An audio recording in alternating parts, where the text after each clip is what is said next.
Baik, Assalamualaikum warahmatullahi wabarakatuh. Ini adalah penjelasan dari soal latihan yang tadi diberikan ya. Langsung saja kita bahas nomor satu.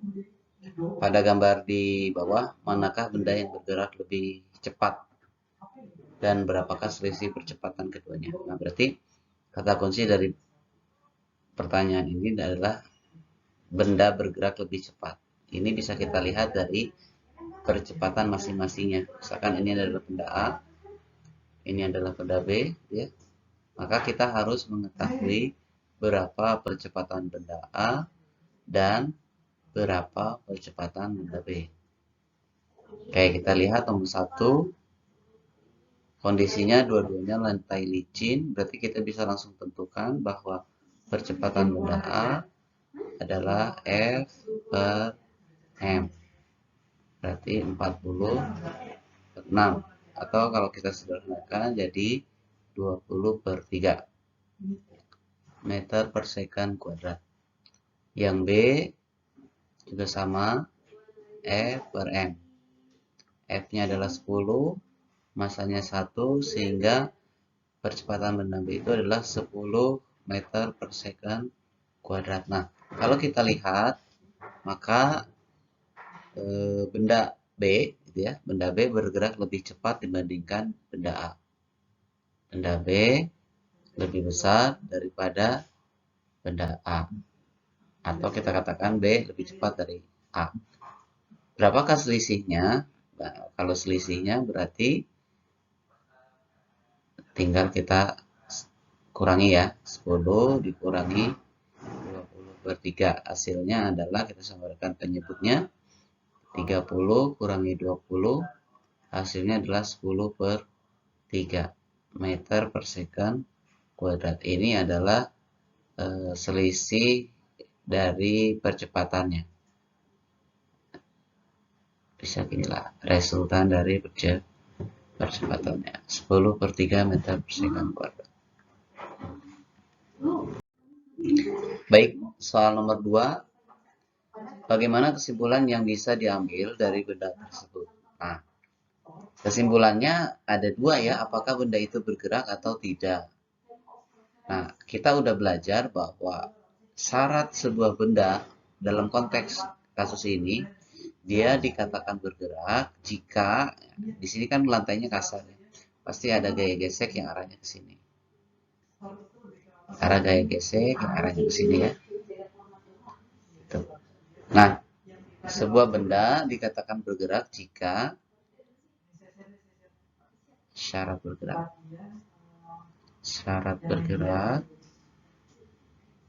jika besar gaya F lebih besar daripada gaya gesekan statisnya. Berarti kita harus mengetahui berapa besar gaya gesek statis. Nah, gaya gesek statis itu adalah besarnya sama dengan koefisien gesekan statis dikalikan gaya normal. Sehingga yang harus kita lakukan adalah menggambarkan gaya-gaya apa saja yang ada pada benda ini. Pertama jelas ada gaya F, kemudian ada gaya gesek, kemudian ada gaya gravitasi, W-nya. Ini langsung saja M kali G, hasilnya adalah 1 kali 10 Newton, dan ada gaya normal yang arahnya ke atas. Oke, kita tahu benda ini tidak mengalami pergerakan terhadap sumbu Y, sehingga resultan gaya pada sumbu Y itu sama dengan 0. Ini bisa menjawab bahwa N-nya min W sama dengan 0, maka gaya normalnya sama dengan W, atau sama dengan 10. Nah, N-nya sudah diketahui, kita masukkan ke sini. Mu S-nya adalah 0,5, N-nya 10, sehingga gaya gesek itu adalah 5 Newton. Sehingga karena F ini 10 ini lebih besar daripada 5, maka benda bergerak. Oke, berapa pergerakannya? Oke, pergerakan. Berapa percepatannya? Berarti percepatan benda adalah resultan gaya dibagikan dengan masanya. Nah, gayanya kan ada dua ya. Ada gaya 10 ke kanan berarti positif. Ada gaya gesekan ke kiri berarti negatif. Gaya geseknya adalah 5 dan masanya adalah 1, sehingga besarnya adalah 5 meter per second kuadrat. Oke, jadi kesimpulannya adalah benda bergerak dengan percepatan 5 meter per second kuadrat. Selanjutnya, nomor 3, sebuah mobil yang masanya 10 kg bergerak dengan kecepatan 80 meter per second kuadrat. Mobil direm dan berhenti setelah menempuh jarak 400. Tentukan gaya rem yang bekerja. Oke, yang ditanyakan adalah gaya. Gaya itu kita tahu besarnya sama dengan massa dikali percepatan. Massanya adalah 10.000. Berarti kita tinggal mencari tahu berapakah percepatan ini. Oke. Untuk kita bisa mengetahui berapakah percepatan, di sini ada konteks GLBB ya, di mana ada sebuah benda bergerak dengan kecepatan mula-mula 80, berarti ada kecepatan awalnya sama dengan 80 sampai berhenti, berarti kecepatan akhirnya sama dengan 0. Dengan jarak tempuh sekitar 400. Nah, dari sini kita bisa dapatkan nilai percepatan menggunakan persamaan V akhir kuadrat V 0 kuadrat min 2AS. Atau misalkan plus 2AS juga boleh. Ya. Kecepatan akhirnya adalah 0. Kemudian kecepatan awalnya 80 dikuadratkan. Dikurangi 2 kali A kali 400. Ditambah ya. Sehingga pindah menjadi hasilnya adalah 800A sama dengan 80 kuadrat 6400, sehingga A-nya ini minus ya, karena pindah. A-nya adalah min 64.000 dibagi 800, sehingga hasilnya adalah min 8 meter per second. Nah, tanda minus ini artinya mengalami perlambatan ya. Jadi karena kita tahu kan dari bergerak sampai berhenti, berarti dia mengalami minus 8, mengalami perlambatan. Nah, sehingga besar gaya yang bekerja pada rem itu sama dengan 10.000 kali 8. Besarnya adalah 80.000 Newton. Nah, ini jawabannya.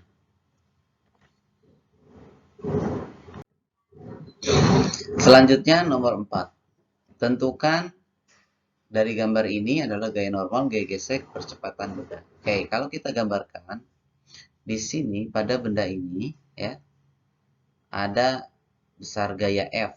F ini kan terdiri dari komponen sumbu X, ini adalah Fx, dan komponen sumbu Y, Fy. Kita tuliskan ini adalah Fx dan ada Fy. Fx berarti cos theta ya, karena dia ada di samping F cos 53. Besarnya adalah 10, cos 53 itu adalah 0,6. Sini ada 6. Dan Fy adalah F sin 53. Atau 10 kali 0,8 hasilnya adalah 8. Kemudian ada gaya berat. W-nya 10 ya. 1 kali 10. Kemudian ada gaya gesek karena lantainya kasar gitu ya. Oke. Dan ada gaya normal, arahnya ke atas. Nah, sekarang kita diminta mencari gaya normal. Berapa besar gaya normal? Kita cek. Nah, dengan asumsi bahwa benda itu diam terhadap sumbu Y ya. Jadi kalau kita bagi terhadap sumbu Y, dia diam. Maka berlaku sigma F Y sama dengan 0. Yang ke atas positif ada gaya N, kemudian ada gaya Fy, ya, tambah ya. Ada ke bawah negatif W sama dengan 0. Maka N plus 8 min 10 sama dengan 0. Sehingga N sama dengan 2 Newton. Oke. Gaya normalnya adalah 2 Newton. Berapa besar gaya gesek? Oke, besar gaya gesek statis ya adalah mu s kali n.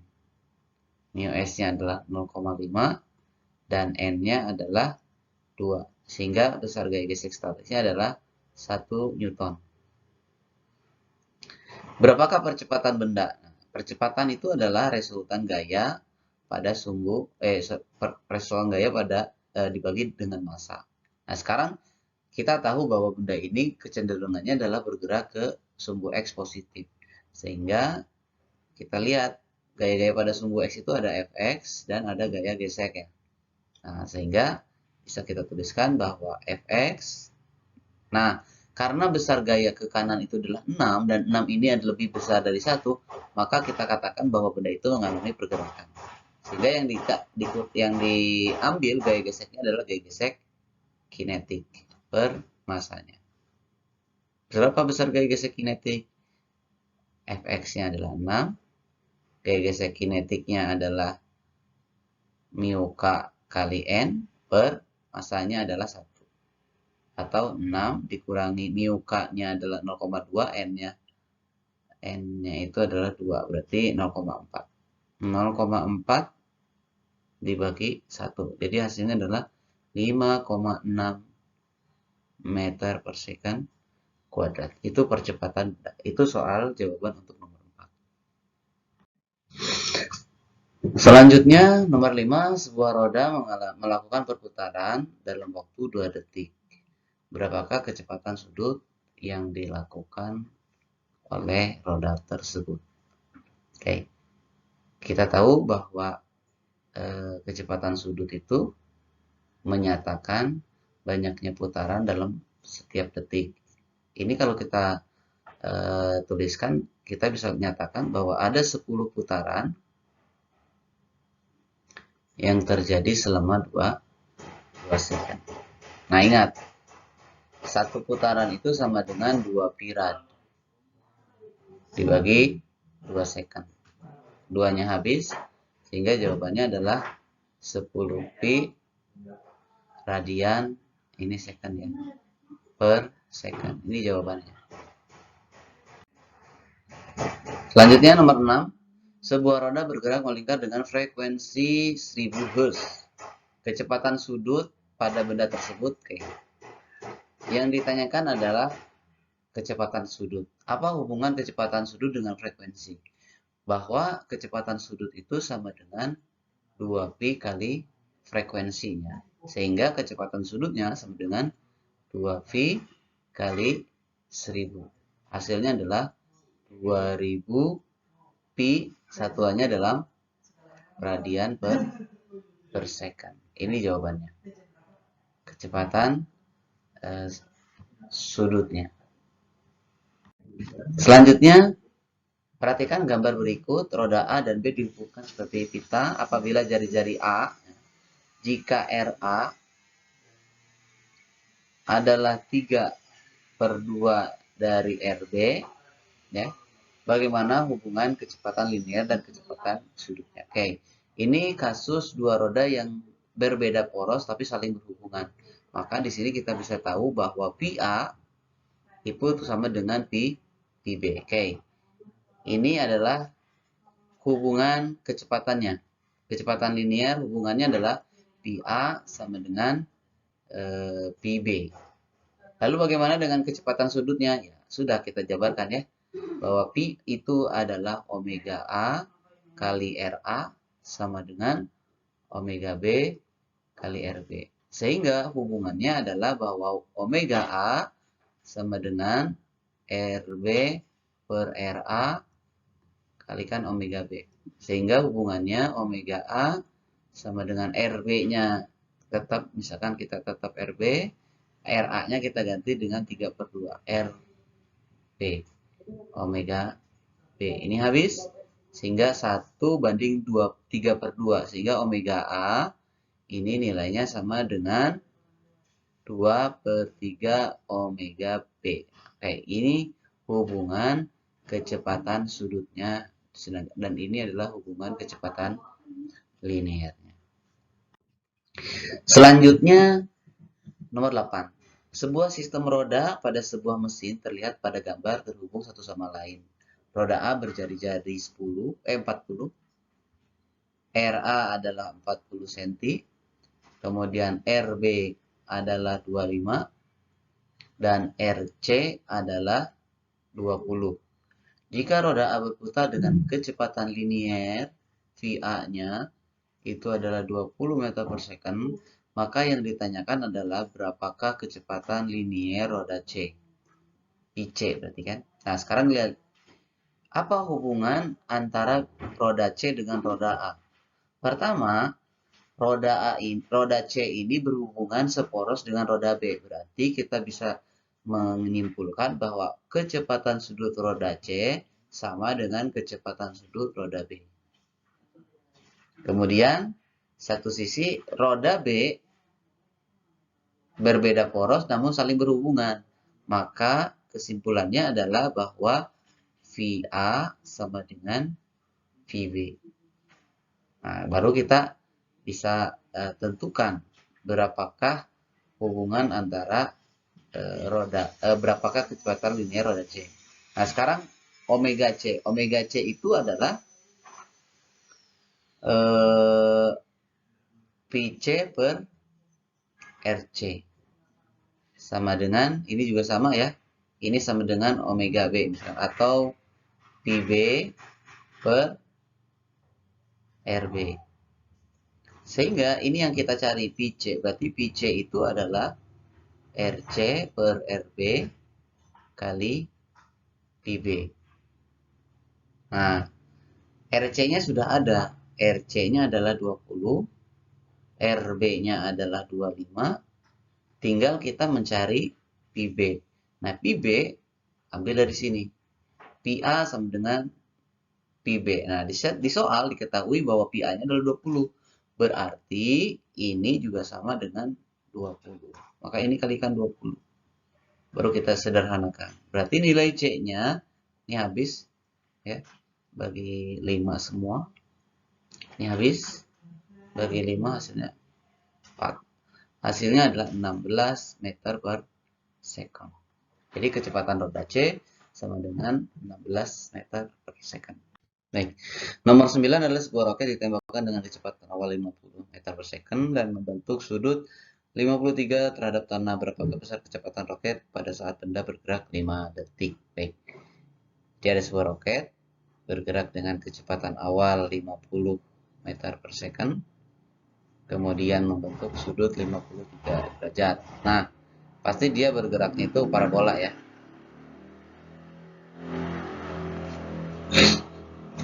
Di parabola ini, kita diminta untuk mencari berapa kecepatan si roket tersebut pada saat T-nya itu ya.